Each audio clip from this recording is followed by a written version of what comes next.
number 1, the discourse, 7:129. After these things, Jesus was walking in Galilee, for he was unwilling to walk in Judea, because the Jews were seeking to kill him.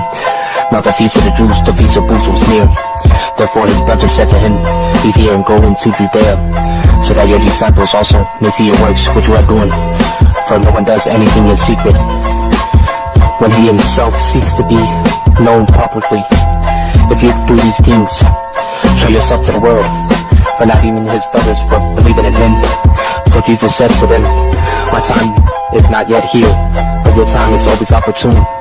The world cannot hate you, but it hates me, because I testify of it, that its deeds are evil. Go up to the feast yourselves. I did not go up to this feast, because my time had not yet fully come. Having said these things to them, he stayed in Galilee. But when his brothers had gone up to the feast, then he himself also went up, not publicly, but as if in secret. So the Jews were seeking him at the feast, and were saying, where is he? There was much grumbling among the crowds concerning him. Some were saying, he is a good man. Others were saying, no, on the contrary, he leads the people astray. Yet no one was speaking openly of him for the fear of the Jews. But when it was now the midst of the feast, Jesus went up into the temple and began to teach. The Jews were astonished, saying, how has this man become learned, having never been educated? So Jesus answered them and said, my teaching is not mine, but is his who sent me. If anyone is willing to do his will, he will know of the teaching, whether it is of God or whether I speak from myself.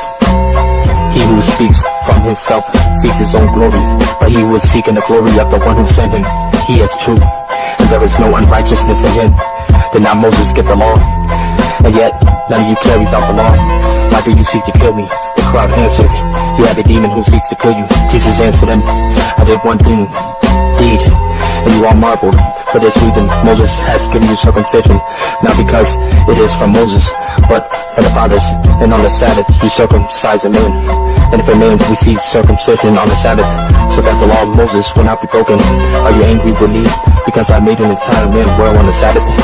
Do not judge according to appearance, but judge with righteous judgment. So some of the people of Jerusalem were saying, is this not the man whom they are seeking to kill? Look, he is speaking publicly, and they are saying nothing to him. The rulers do not really know that this is the Christ, do they? However, we know where this man is from. But whenever the Christ may come, no one knows where he is from. Then Jesus cried out in the temple, teaching and saying, you both know me, and know where I am from. And I have not come of myself, but he who sent me is true, whom you do not know. I know him because I am from him, and he sent me. The reaction, 7:36. So they were seeking to seize him, and no man laid his hand on him, because his hour had not yet come. But many of the crowd believed in him, and they were saying, when the Christ comes, he will not perform more signs than those which this man has, will he? The Pharisees heard the crowd muttering these things about him. The chief priests and the Pharisees sent officers to seize him. Therefore Jesus said, for a little while longer I am with you, then I go to him who sent me. You will seek me and you will not find me, and where I am you cannot come.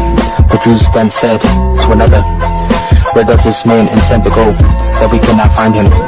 He is not intended to go to the dispersion among the Greeks and teach the Greeks, is he?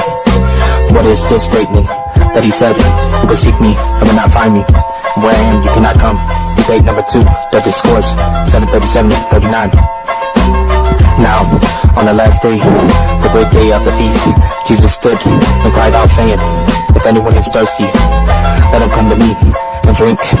He who believes in me, as the scripture said, from his innermost being will flow rivers of living water. But this he spoke of the Spirit, whom those who believed in him were to receive. For the Spirit was not yet given, because Jesus was not yet glorified. The reactions, 7:53. Some of the people therefore, when they heard these words, were saying, this certainly is the prophet. Others were saying, this is the Christ. Still others were saying, surely the Christ is not going to come from Galilee, is he?